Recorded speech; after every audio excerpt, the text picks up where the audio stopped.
ਨਮਸਕਾਰ ਆਕਾਸ਼ਵਾਣੀ ਦਾ ਇਹ ਜਲੰਧਰ ਕੇਂਦਰ ਹੈ। ਹੁਣ ਤੁਸੀਂ ਚੰਚਲ ਸ਼ਰਮਾ ਤੋਂ ਪ੍ਰਤੀਸ਼ਕ ਖਬਰਾਂ ਸੁਣੋ।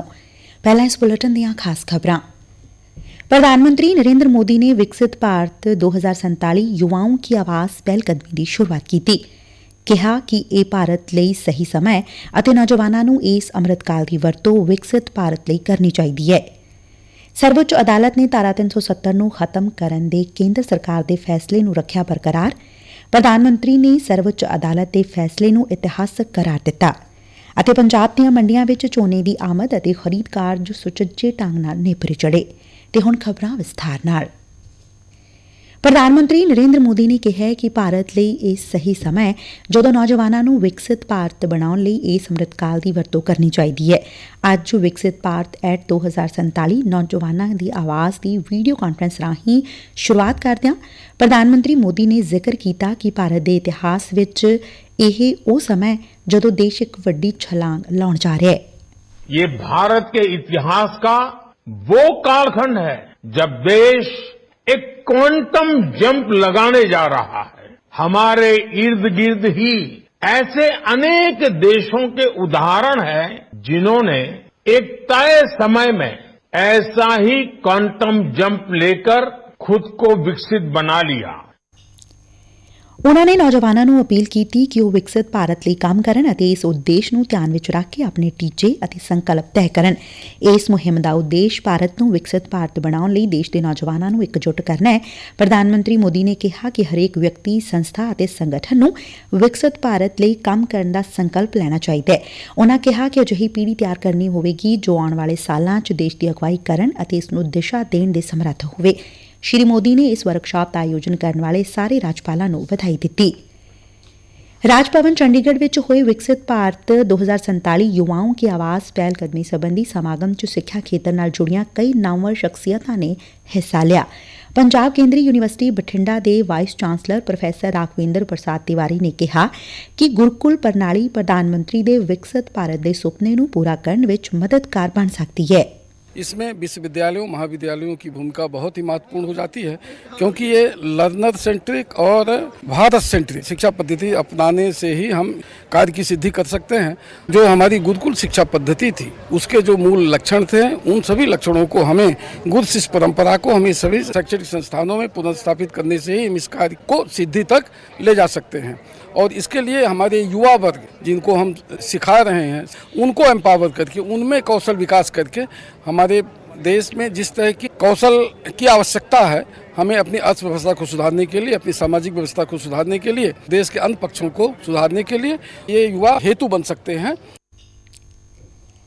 IIT ਰੋਪੜ ਅਤੇ IIT ਗੁਹਾਟੀ ਦੇ ਡਾਇਰੈਕਟਰ ਪ੍ਰੋਫੈਸਰ ਰਾਜੀਵ ਅਹੂਜਾ ਨੇ ਸਾਰੇ ਵਿਦਿਅਕ ਅਦਾਰਿਆਂ ਵੱਲੋਂ ਸਾਂਝੇ ਤੌਰ ਤੇ ਹਮਲਾ ਮਾਰਨ ਦੀ ਜ਼ਰੂਰਤ ਤੇ ਵੀ ਜ਼ੋਰ ਦਿੱਤਾ। सबको इंटीग्रेट करके एजुकेशन का क्या एम्पावर्ड, कैसे हम इंडिया की जो पॉपुलेशन को कैसे एम्पावर्ड कर सकते हैं जो कि विच विल लीड टू ए विकसित भारत बाय 2047। और हमारे लिए एक अच्छा अनुभव रहा। इसमें हमको एज ए टीम वर्क काम करना है कि all academic institution has to work together कि और जो इंडिविजुअल इंस्टीट्यूशंस अकेला कुछ नहीं कर पाएगा, इसलिए हमको सबको मिलके साथ में काम करना है। और जो प्रधानमंत्री जी का जो विकसित भारत का जो विजन है उसको हम पूरा कर रहे हैं और we are already working on this line at the IITs and we are working with a different institution and we are focusing more on research and innovation।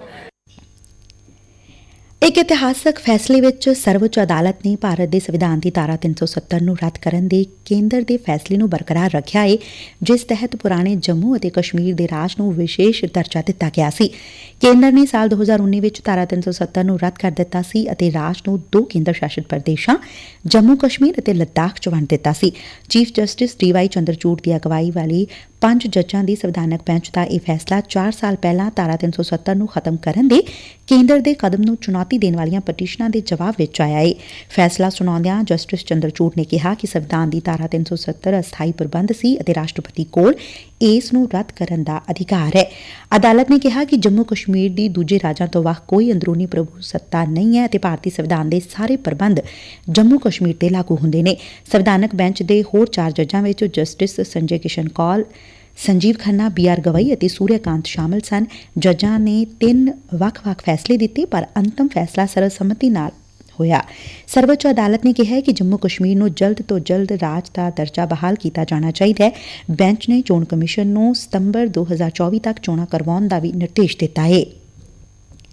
ਪ੍ਰਧਾਨ ਮੰਤਰੀ ਨਰਿੰਦਰ ਮੋਦੀ ਨੇ ਅਦਾਲਤ ਦੇ ਇਸ ਫੈਸਲੇ ਨੂੰ ਇਤਿਹਾਸਕ ਦੱਸਦੇ ਹੋਏ ਇੱਕ ਸੋਸ਼ਲ ਮੀਡੀਆ ਪੋਸਟ ਵਿੱਚ ਕਿਹਾ ਕਿ ਇਸ ਨੇ ਜੰਮੂ ਕਸ਼ਮੀਰ ਅਤੇ ਲੱਦਾਖ ਦੇ ਲੋਕਾਂ ਲਈ ਉਮੀਦ, ਤਰੱਕੀ ਅਤੇ ਏਕਤਾ ਦੇ ਐਲਾਨ ਨੂੰ ਇੱਕ ਵਾਰ ਫਿਰ ਮਜ਼ਬੂਤ ਕੀਤਾ ਹੈ।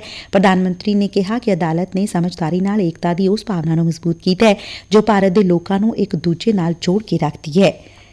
ਅਦਾਲਤ ਦੇ ਇਸ ਫੈਸਲੇ ਦਾ ਸਵਾਗਤ ਕਰਦੇ ਹੋਏ ਕੇਂਦਰੀ ਗ੍ਰਹਿ ਮੰਤਰੀ ਅਮਿਤ ਸ਼ਾਹ ਨੇ ਕਿਹਾ ਕਿ ਪ੍ਰਧਾਨ ਮੰਤਰੀ ਨਰਿੰਦਰ ਮੋਦੀ ਨੇ 5 ਅਗਸਤ 2019 ਨੂੰ ਧਾਰਾ 370 ਨੂੰ ਖਤਮ ਕਰਨ ਦਾ ਦੂਰਦਰਸ਼ੀ ਫੈਸਲਾ ਲਿਆ ਸੀ। ਇੱਕ ਸੋਸ਼ਲ ਮੀਡੀਆ ਪੋਸਟ ਵਿੱਚ ਉਨ੍ਹਾਂ ਕਿਹਾ ਕਿ ਉਦੋਂ ਤੋਂ ਜੰਮੂ ਅਤੇ ਕਸ਼ਮੀਰ 'ਚ ਸ਼ਾਂਤੀ ਅਤੇ ਆਮ ਸਥਿਤੀ ਬਹਾਲ ਹੋ ਗਈ ਹੈ।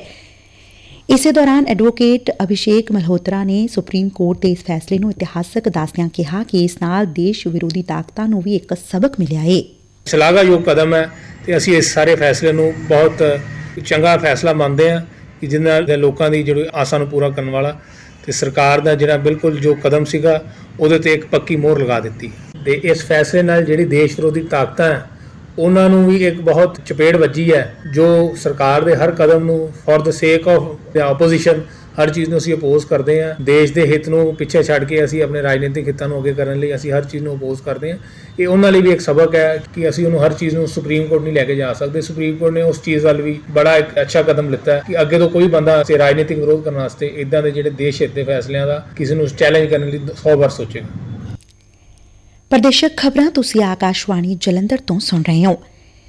ਪੰਜਾਬ ਦੀਆਂ ਮੰਡੀਆਂ ਵਿੱਚ ਝੋਨੇ ਦੀ ਆਮਦ ਅਤੇ ਖਰੀਦ ਕਾਰਜ ਅੱਜ ਸੁਚੱਜੇ ਢੰਗ ਨਾਲ ਨੇਪਰੇ ਚੜ੍ਹ ਗਿਆ ਹੈ। ਇਸ ਦੌਰਾਨ ਸਰਕਾਰੀ ਅਤੇ ਗੈਰ ਸਰਕਾਰੀ ਏਜੰਸੀਆਂ ਵੱਲੋਂ 185,65,000 ਮੀਟ੍ਰਿਕ ਟਨ ਝੋਨੇ ਦੀ ਖਰੀਦ ਕੀਤੀ ਗਈ।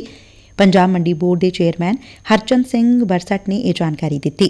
ਉਨ੍ਹਾਂ ਦੱਸਿਆ ਕਿ ਇਸ ਵਾਰ ਕੁਦਰਤੀ ਆਫਤਾਂ ਤੇ ਹੜ੍ਹਾਂ ਦੇ ਬਾਵਜੂਦ ਪੰਜਾਬ 'ਚ ਝੋਨੇ ਦੀ ਪੈਦਾਵਾਰ ਵਿੱਚ ਵਾਧਾ ਦਰਜ ਕੀਤਾ ਗਿਆ ਹੈ, ਜਦਕਿ ਪਿਛਲੇ ਸਾਲ ਝੋਨੇ ਦੀ ਖਰੀਦ ਦਾ ਅੰਕੜਾ 182,31,000 ਮੀਟ੍ਰਿਕ ਟਨ ਸੀ। ਇਸ ਸਾਲ ਸਭ ਤੋਂ ਵੱਧ ਆਮਦ ਤੇ ਖਰੀਦ ਸੰਗਰੂਰ ਜ਼ਿਲ੍ਹੇ ਵਿੱਚ ਦਰਜ ਕੀਤੀ ਗਈ। ਵਿਕਸਿਤ ਭਾਰਤ ਸੰਕਲਪ ਯਾਤਰਾ ਤਹਿਤ ਪੰਜਾਬ ਬੀਜੇਪੀ ਦੇ ਪ੍ਰਧਾਨ ਸੁਨੀਲ ਜਾਖੜ ਨੇ ਪੇਂਡੂ ਖੇਤਰ ਵਿੱਚ ਲੋਕਾਂ ਨੂੰ ਸਿਹਤ ਬੀਮਾ, ਦੁਰਘਟਨਾ ਬੀਮਾ ਅਤੇ ਹੋਰ ਵੱਖ-ਵੱਖ ਕੇਂਦਰੀ ਯੋਜਨਾਵਾਂ ਦੀ ਸਹੂਲਤ ਦੇਣ ਲਈ ਪਹੁੰਚ ਕੀਤੀ। ਅੱਜ ਜ਼ਿਲ੍ਹਾ ਮੁਹਾਲੀ ਦੇ ਬਹਿਲੋਲਪੁਰ ਵਿੱਚ ਇੱਕ ਸਮਾਗਮ ਦੌਰਾਨ ਬੋਲਦਿਆਂ ਸ਼੍ਰੀ ਜਾਖੜ ਨੇ ਕਿਹਾ ਕਿ ਬੀਜੇਪੀ ਦੀ ਵਿਚਾਰਧਾਰਾ ਇੱਕ ਪ੍ਰਗਤੀਸ਼ੀਲ, ਜੀਵੰਤ ਅਤੇ ਸਥਿਰ ਭਾਰਤ ਦੇ ਰਾਹ ਤੇ ਆਖਰੀ ਆਦਮੀ ਨੂੰ ਨਾਲ ਲੈ ਕੇ ਜਾਣਾ ਹੈ। ਇਸ ਮੌਕੇ ਪਿੰਡ ਦੇ ਲੋਕਾਂ ਨੇ ਕਿਹਾ ਕਿ ਉਹ ਮੁਫਤ ਆਯੁਸ਼ਮਾਨ ਕਾਰਡ ਬਣਾਏ ਜਾਣ ਅਤੇ ਯੋਜਨਾਵਾਂ ਦੀ ਜਾਣਕਾਰੀ ਮਿਲਣ ਤੇ ਸਰਕਾਰ ਦੇ ਧੰਨਵਾਦੀ ਨੇ। ਸਾਡੇ ਪਿੰਡ ਵਿੱਚ ਵਿਕਸਿਤ ਵੈਨ ਆਈ ਹੋਈ ਹੈਗੀ ਜਿਸ ਵਿੱਚ ਸਾਨੂੰ ਨਵੀਂ ਸਕੀਮਾਂ ਬਾਰੇ ਵੀ ਦੱਸਿਆ ਗਿਆ ਹੈਗਾ। ਉਹਨਾਂ 'ਚੋਂ ਅਸੀਂ ਆਯੁਸ਼ਮਾਨ ਸਕੀਮ ਦੇ ਲਾਭਪਾਤਰੀ ਹੈਗੇ ਆ। ਉਹਦੇ 'ਚੋਂ ਮੇਰੇ ਬੇਟੇ ਦੀ ਬਾਜੂ ਟੁੱਟ ਗਈ ਸੀਗੀ, ਉਹਦਾ ਸਰਜਰੀ ਹੋਈ ਹੈ। ਇਸ ਤੇ ਸਾਨੂੰ ਸਾਰਾ ਹਸਪੀਟਲ 'ਚ ਕੋਈ ਖਰਚਾ ਨਹੀਂ ਦੇਣਾ ਪਿਆ ਹੈ, ਬਿਲਕੁਲ ਫ੍ਰੀ ਇਲਾਜ ਹੋਇਆ ਹੈਗਾ। ਇਸ ਤੇ ਅਸੀਂ ਮੋਦੀ ਸਾਹਿਬ ਜੀ ਦਾ ਬਹੁਤ ਧੰਨਵਾਦ ਕਰਦੇ ਹਾਂ। ਉਧਰ ਵਿਕਸਿਤ ਭਾਰਤ ਸੰਕਲਪ ਯਾਤਰਾ ਤਹਿਤ ਜਾਗਰੂਕਤਾ ਵੈਨ ਅੱਜ ਜ਼ਿਲ੍ਹਾ ਫਿਰੋਜ਼ਪੁਰ ਦੇ ਪਿੰਡ ਸ਼ਕੂਰ ਵਿਖੇ ਪਹੁੰਚੀ, ਜਿੱਥੇ ਪਿੰਡ ਵਾਸੀਆਂ ਨੂੰ ਕੇਂਦਰ ਸਰਕਾਰ ਦੁਆਰਾ ਦਿੱਤੀਆਂ ਜਾਣ ਵਾਲੀਆਂ ਮੁੱਖ ਤੌਰ ਤੇ 17 ਯੋਜਨਾਵਾਂ ਦੇ ਤਹਿਤ ਸਹੂਲਤ ਬਾਰੇ ਜਾਣਕਾਰੀ ਦਿੱਤੀ ਗਈ। ਆਖਰ 'ਚ ਖਾਸ ਖਬਰਾਂ ਇੱਕ ਵਾਰ ਫਿਰ ਤੋਂ। ਪ੍ਰਧਾਨ ਮੰਤਰੀ ਨਰਿੰਦਰ ਮੋਦੀ ਨੇ ਵਿਕਸਿਤ ਭਾਰਤ 2047 ਯੁਵਾओं की आवाज ਪਹਿਲਕਦਮੀ ਦੀ ਸ਼ੁਰੂਆਤ ਕੀਤੀ। ਕਿਹਾ ਕਿ ਇਹ ਭਾਰਤ ਲਈ ਸਹੀ ਸਮਾਂ ਹੈ ਅਤੇ ਨੌਜਵਾਨਾਂ ਨੂੰ ਇਸ ਅੰਮ੍ਰਿਤਕਾਲ ਦੀ ਵਰਤੋਂ ਵਿਕਸਿਤ ਭਾਰਤ ਲਈ ਕਰਨੀ ਚਾਹੀਦੀ ਹੈ। ਸਰਵਉੱਚ ਅਦਾਲਤ ਨੇ ਧਾਰਾ 370 ਨੂੰ ਖਤਮ ਕਰਨ ਦੇ ਕੇਂਦਰ ਸਰਕਾਰ ਦੇ ਫੈਸਲੇ ਨੂੰ ਰੱਖਿਆ ਬਰਕਰਾਰ।